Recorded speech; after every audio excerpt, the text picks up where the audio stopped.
1991. A man vanishes after telling his family he's going on a business trip. 2021. A car stops in front of this man's home and drops him off. He is wearing the same clothes, can't remember where he's been all these years, and is looking like he was very well taken care of. The Curious Case of Mr. Gorgos. This comes from the subreddit Unsolved Mysteries. Vasile Gorgos, a 63-year-old cattle seller from rural Romania, vanished into thin air 30 years ago. Due to the nature of his profession, the man, who lived in the countryside, often went on business trips to various cities in Romania to sell his cattle, but every time he would get back home in a matter of days.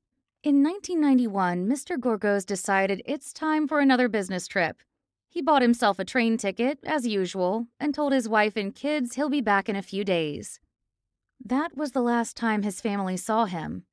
The family reported his disappearance to police, but nothing ever came out of it. So they eventually assumed the man had met foul play and held a memorial service in his honor. Fast forward to August 2021. On a Sunday evening, a car stops in front of the Gorgos' family house and drops off Vasile, who is now aged 93. Unfortunately, the few neighbors who witnessed the scene were too shocked and they can't remember the car's plate number or how the driver looked. Anyway, it needs to be pointed out that Mr. Gorgos was the only person who got out of the car. The driver never set foot out of the vehicle.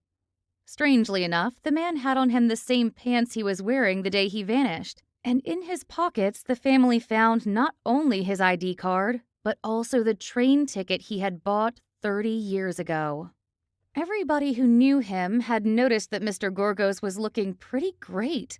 He was clean, well-kempt, and in good health, which means that in all these years he was very well taken care of. The only issues he's having seem to be neurological in nature. More precisely, Mr. Gorgos remembers his family, although some articles claim that he doesn't remember his family either.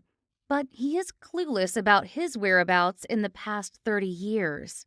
When asked by reporters and family where he was all these years, he replied candidly, "I was home."